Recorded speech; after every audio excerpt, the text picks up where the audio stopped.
Hey everyone, welcome back to Cartel Files. My name is Adrian, and my job is to simplify laser design for you so you can make your next design quicker. So let's jump straight into it. As you can see here, we've got the Design Chooser 9000 up on screen. And what this is basically a list of all the design ideas that I've come up with, and it's just going to randomly choose one so we can find out what we're going to design today. So here we go, let's click it. And okay, lantern for a wedding lantern.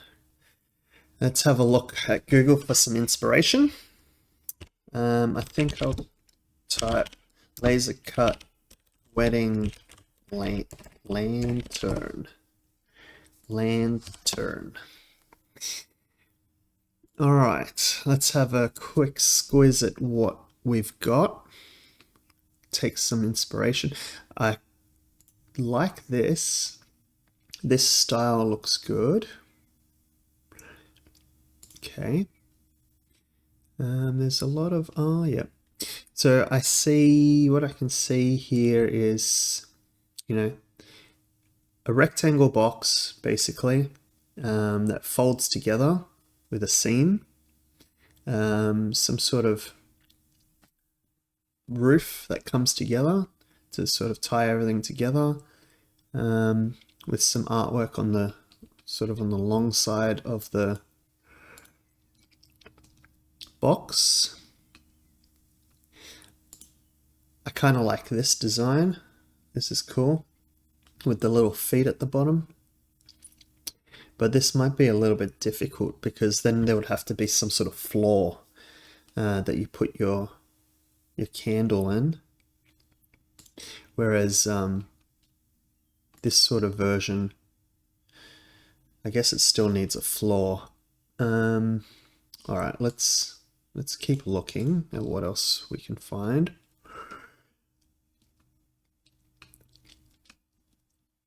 Not a lot dedicated to the wedding style. All right, I think what we'll do is, given that there's not too much to go on for inspiration, I think we'll choose something similar to this. We'll make a long rectangular box with a roof that sort of comes in on all four corners. It'll tie together with some string, and instead of this sort of pattern, we'll go for we'll try and find some vector artwork that we can put on the inside. So I'm just going to copy this and put that into our page into Corel to sort of, I guess, give us some inspiration and have a basis to what we start off with. Okay, so probably going to look for look at trying to design something like that. So let me go away, do some Googling and try and find some images that work well with this sort of design. Okay, so I did a bit of Googling and I found this image that I really like. And this image, you can get it from Pixabay. So it's pixabay.com, and they have over 5 million high quality stock images, videos, and music. And it's all royalty free, as you can see in the title here. So, we can use it for commercial use, which is great.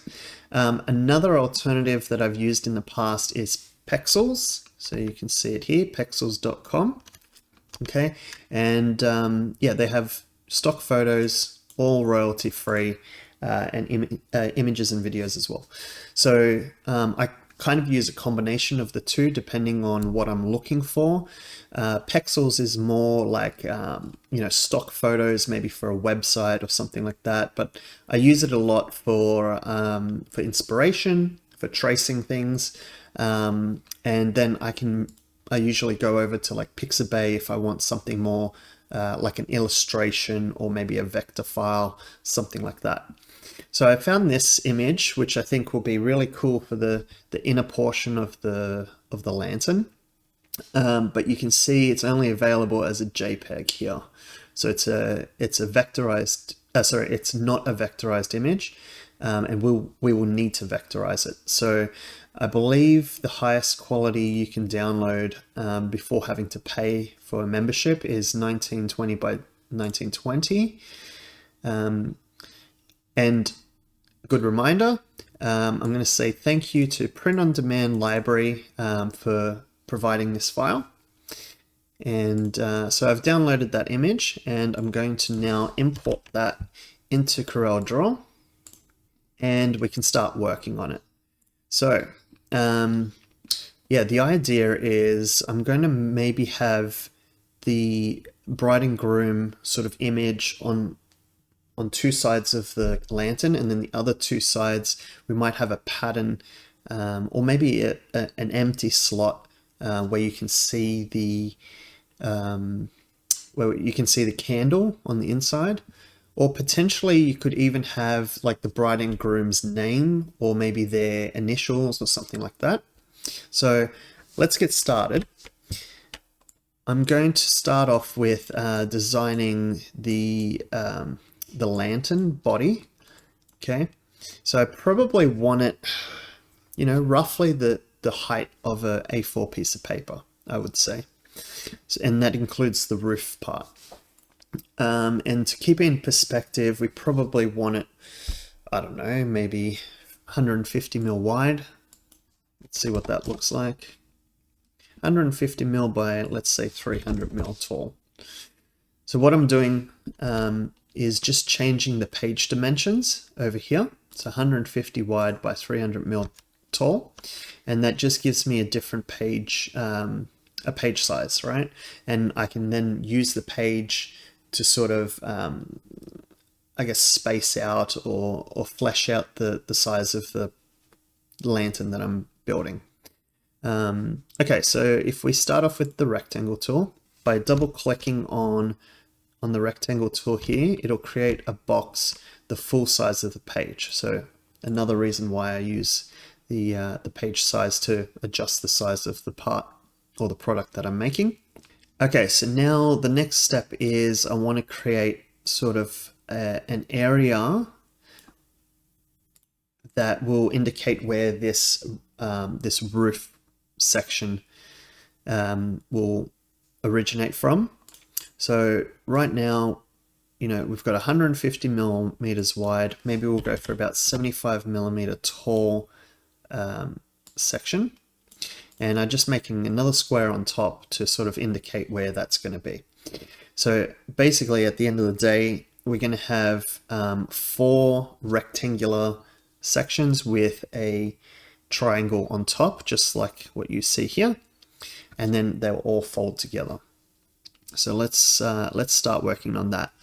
I want to create a 2-point line, and I choose that midpoint at the top, and I want to make a line down to where that rectangle at the top is, down to one of the corners there. And then I repeat that on the left-hand side as well. And now you can see we've got all the lines that we need to make this work. So head over to the virtual segment delete tool and get rid of these top lines. Okay, and now we can see what we're working with. One thing that I'd probably like to copy is, you can see on the lantern it sort of has this border. So what I want to do is probably come in maybe 20%.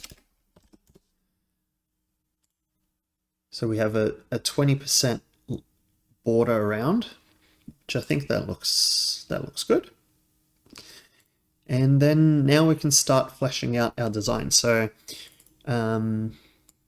we don't need this anymore. Let's work with this graphic. And because, as I said in the beginning, this image is a JPEG, what we've got to do is we've got to trace it and vectorize it to work with our design here. So at the top here, we have an option, trace bitmap. So if you have your image selected, and you click on this, you have a couple different options. And what I want to do is go down to Outline Trace, Detailed Logo. And that'll bring up the Power Trace tool. And you can see it's tried its best to recreate this image in a vector format. Okay, and if I zoom in, you'll probably see that, you know, not all those details came through. Like you can look at the hair and the flowers in her hair. I'm not super happy with the amount of detail there. So we have an option to increase the detail level. Okay, and now you can see that a lot of those smaller details came through.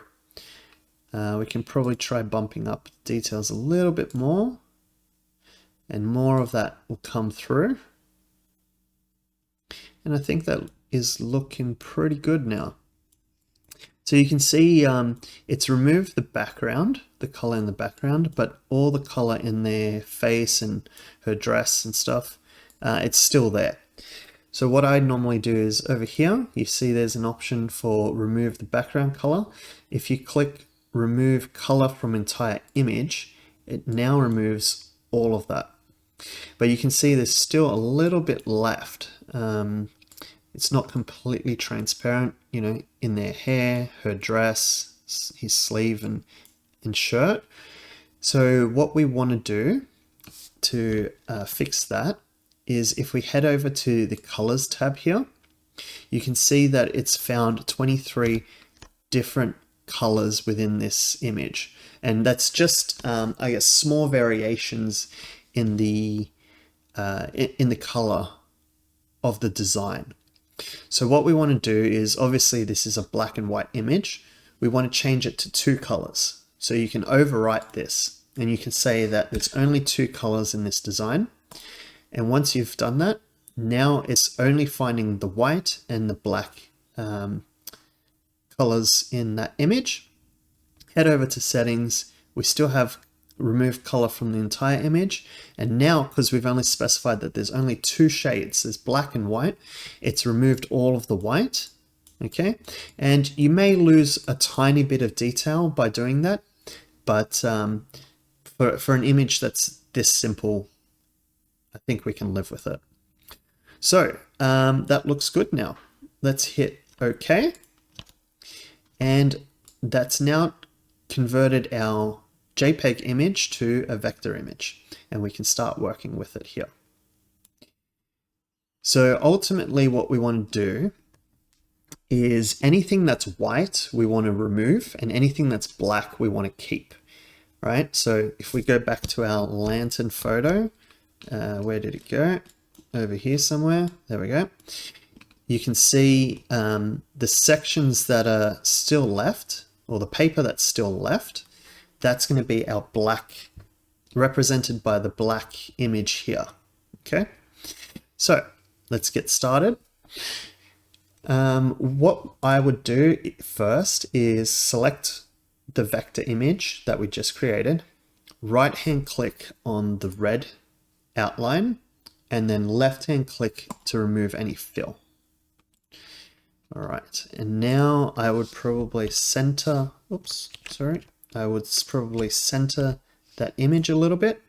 And the way I did that is I clicked the image, then I clicked something that I want to move it in relation to, and then you can press E and C, and that will center it horizontally and vertically compared to the other item that you've selected.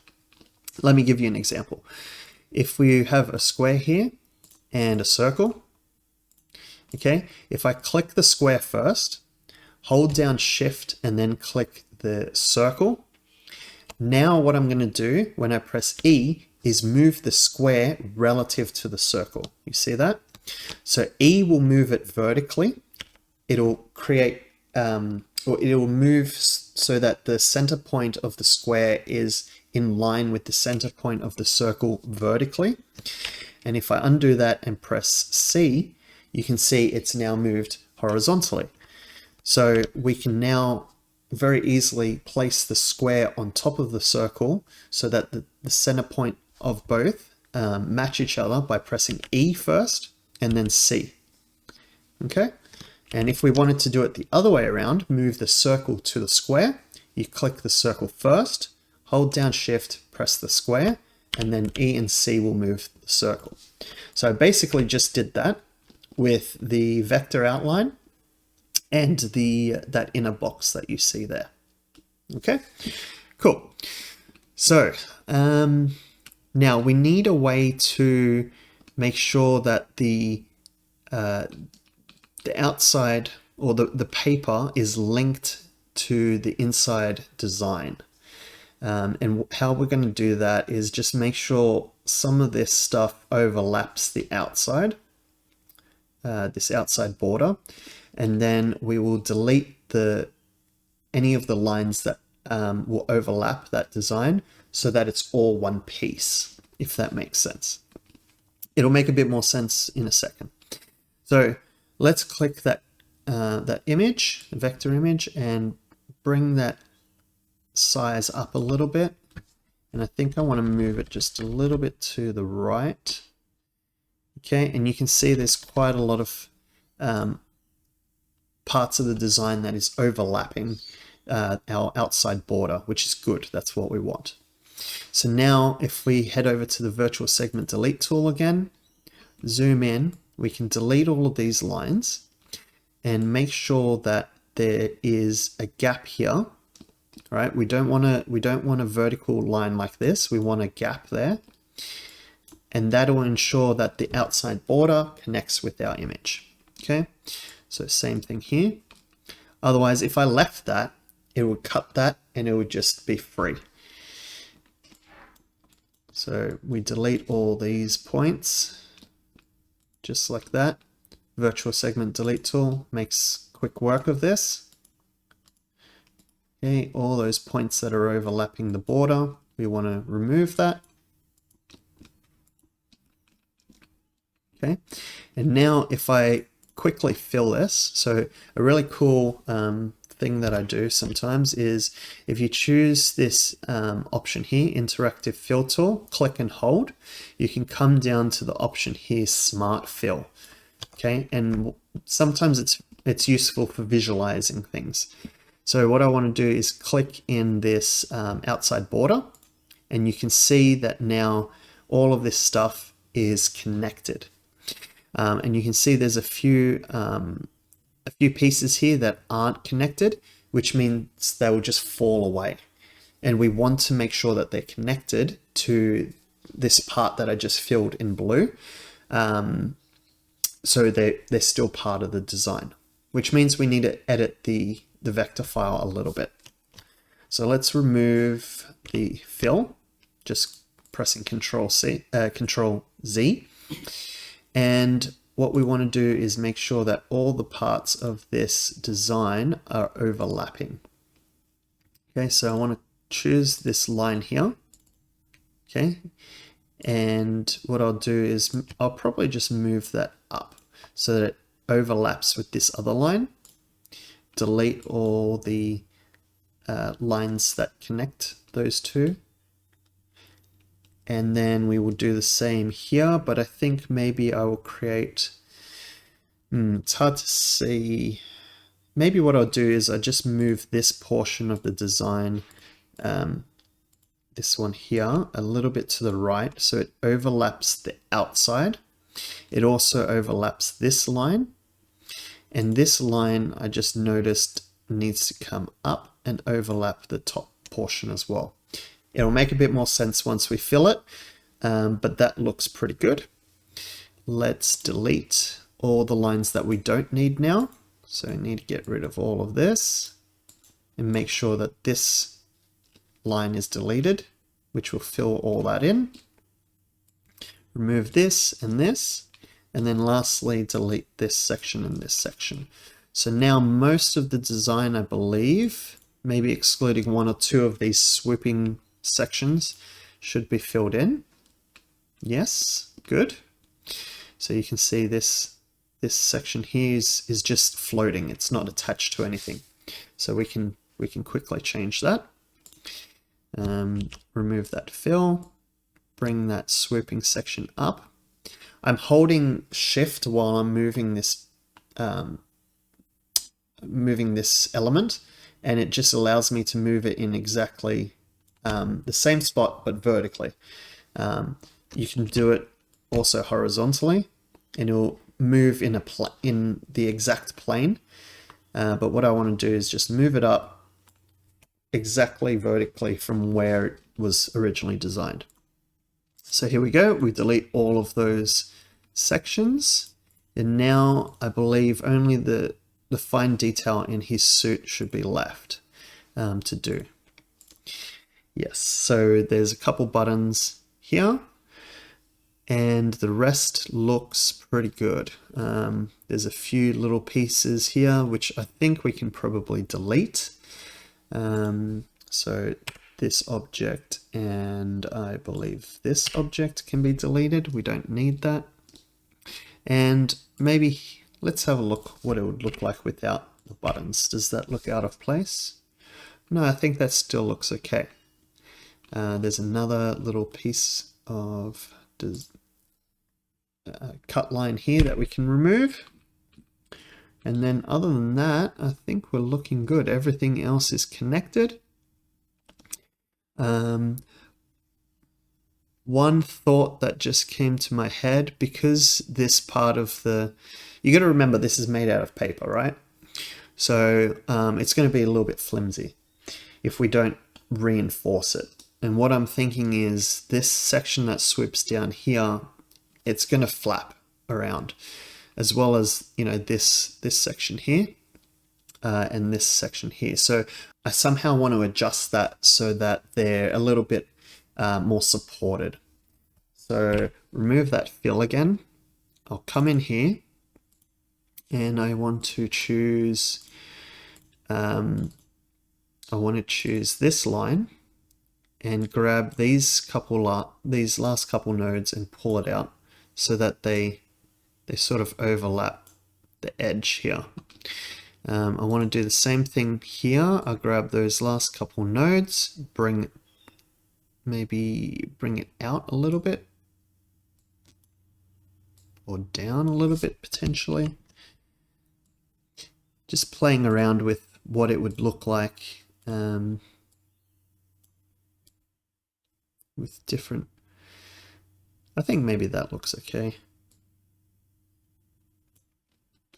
Zoom in, bring that node down or to the right a little bit, and then come in here and delete all these lines that we don't need.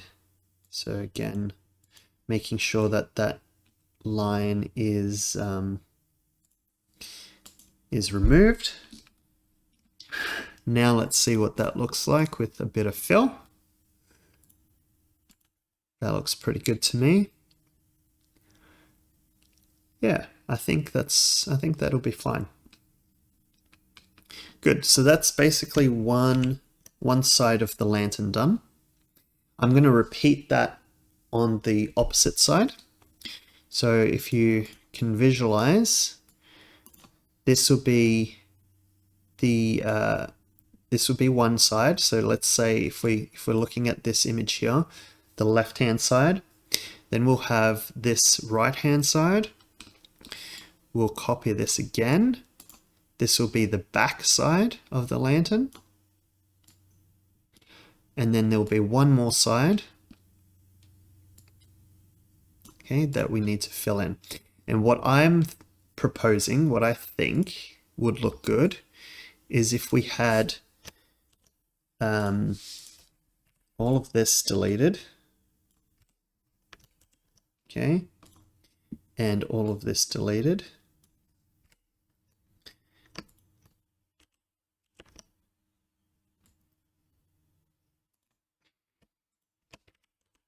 Using that E and C trick again. We have the front side with the couple, then a blank side, the back side with the couple, and then another blank side.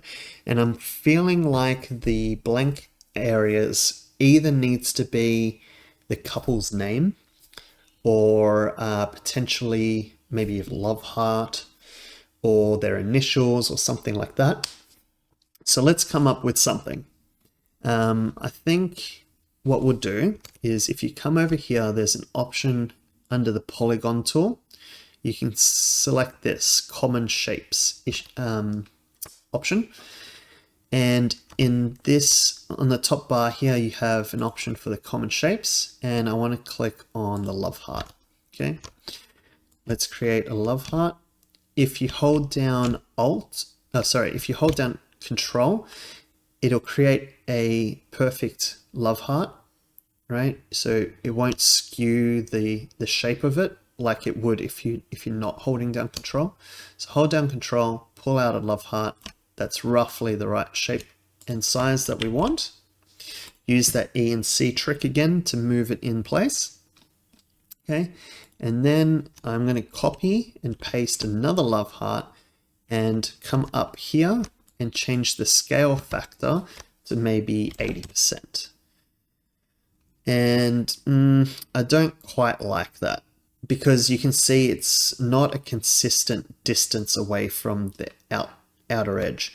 So what I'm going to do, let's pull this down so you have a better view of what I'm trying to do. There's an option if you click on the love heart and press Control F9. This will bring up our contour option here on the side panel. If you don't have that option, you can go up to Effects and Contour. See that option there? Click that and you'll get this window on the right hand side. So what we want to do is we want a consistent distance away from the outer edge of, let's say, maybe 4 millimeters. Okay, we can choose an inside contour, so we want it to come to create a contour on the inside of the heart. All right, and rounded corners is fine. Hit apply, and now you can see it's made a lovely love heart. And I think actually it's maybe best if we don't have rounded corners. So let's remove that. Go over to mitered corners. And I think our offset needs to be a bit bigger. Let's go maybe 6 millimeters. Hit apply. And there we go. So we've got a nice love heart shape. And I want to place that here. Okay. And maybe make it a tiny bit smaller. Something like that. Again, clicking the love heart and then holding Shift and clicking this rectangle, pressing E and C, puts it in the center of that. Okay, now that we've got the love heart in the center of the rectangle, this is what we consider a smart object, right? And what we need to do is first convert it to a curve, and then we can start editing it. So right-hand click on it, break contour apart, and right-hand click on it again and press Convert to Curves. Can you see that option there? Convert to Curves. Okay, and now that allows me to now use my Virtual Segment Delete tool and delete all the lines that we don't need. There you go. All right, so I'm going to now place some two initials on there. This imaginary couple, I think their initials are going to be M and A. All right, you can play around with whatever font you like. These are just the standard fonts that come with Corel Draw. There is a nice font that I like. It's called Embassy. All right, we can make this this M overlap the love heart slightly. Okay, we'll choose the A and do the same font. So Embassy again. And then that I would probably stick a little bit lower down. Overlap a few more spots of the love heart. There you go. That looks good to me. Now, basically we do the same thing. So we need to convert this to a curve. So right-hand click on the letter, press curve because it's text at the moment. By clicking convert to curve, it creates a vector version of that letter. Right-hand click the other letter, convert to curve, and now I can give those letters a red outline by right-hand clicking the red option on the right-hand side here, and remove the fill by left-clicking the top option there.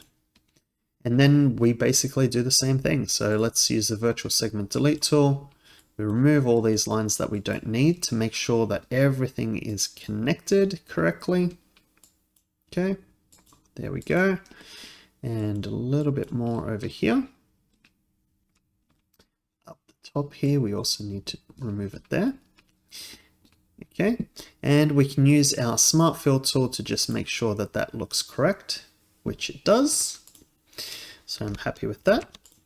And then we can either copy that design and have it on the opposite side, or we can have another design. For simplicity's sake, I'm just going to have the same design on this side, but yeah, you can obviously spend a bit more time and make it more meaningful. Okay, so now that we've got our design copied the way that we like, probably the last thing we need to do is work on the connections for each of the sides. So as you can see in this reference photo, this edge here would have some sort of cut profile to allow you to fold at that line. So that line there is basically these lines, these vertical lines that separate each of the different sections of the lantern. So what I want to do is use my virtual segment delete tool and remove the lines that are currently there. All right, so now I want to create some divisions on my lantern. So I will use the 2-point line tool, and to change the type of line that we are going to create, you can come up to the top here, line style, and pick one of these dotted lines. It doesn't matter which one. I tend to use this bottom option here. Okay, and when you do that, you'll see there'll be a pop-up that comes up. Hit OK, and then create a line vertically that starts at this intersected point and goes all the way down. Make sure that it snaps to the bottom node. If it's not perfectly straight up and down, you can hold down Shift, and that creates a perfectly vertical line. And once you hit that bottom line, let go and create that dotted line that we need. So you can see here, that's that dotted line that we need, and that's the point at which the lantern will fold. So do the same thing 2 more times. Okay, and then we want to do the same across the top here. We don't want this to be a solid line, otherwise the roof of our lantern will fall off, and that won't be very good. So create a dotted line all the way across. All right, and then last thing is, you can see at the top of our reference photo here, there's a hole here, and what that's going to be is a point at which you can tie a little string to hold everything together. So let's create that. Typically, and we should change our line style back to a solid line now. Okay, so our circle is a solid circle. I usually use a circle size of, I don't know, about 4 millimeters. Maybe something a little bit bigger, maybe 6 mil would be better for this size design. And we want to place this circle in line sort of with the center of the tip here, pull it down, and it doesn't really matter how far away that is. If you want it to be exact, I can show you a way to move this exactly the right amount of distance from the tip. With nothing selected, you can come up here and you can see there's an option for a nudge distance. So let's say we want to move it exactly 5 millimeters down from that tip. So now I would choose the center of that circle, put it on that tip, and then use the arrow key on my keyboard to pull it down. 5 millimeters is a bit too short. Let's do 10 millimeters. So 2 nudges. I could also just update this to be 10 millimeters. All right, so now we want to copy our circle to each of the triangle tips, making sure that we snap the center of the circle to that tip there, move it down 10 millimeters, do the same here, move it down 10 millimeters, and do the same here, move it down 10 millimeters. Good.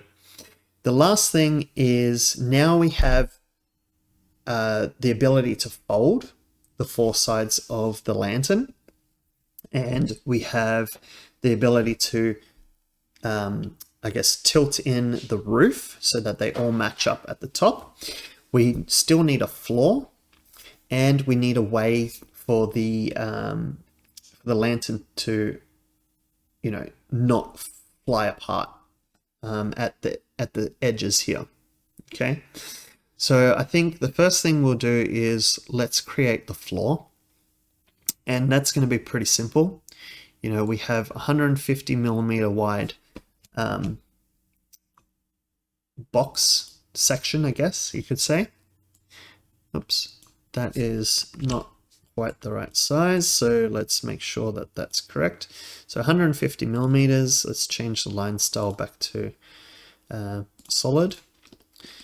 And what we'll need is we'll need the box to also be 150 millimeters tall. Okay, and that part will snap there. And this section here actually needs to be a fold line. Okay, so we'll delete that line there, use our 2-point line, make sure it's on the last option there, and create a horizontal line there that'll fold that base up. Okay, and then we need some way of connecting these pieces together. I think the easiest way is with a piece of string, just like we're doing at the top. You can get more fancy with some sort of clip system, like a tab that will go inside of a cutout. But I think I'm just going to keep it nice and simple. We're going to create a circle over here, which is going to be a solid line, 6 millimeters by 6 millimeters. And we'll put that sort of maybe in line here with the top of this, and another one at the bottom, right, in line with this. Pull that across, and then just make sure that these two are aligned horizontally. Cool. And then we'll just copy that over to the other side.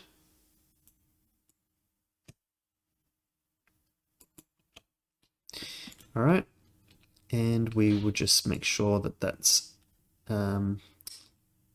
centered there. Oops, centered there. All right, so now we are able to tie the edge of these two pieces together, which will hold it in its shape. We'll also need to do the same at the bottom here. I think I'll just copy these circles over to here.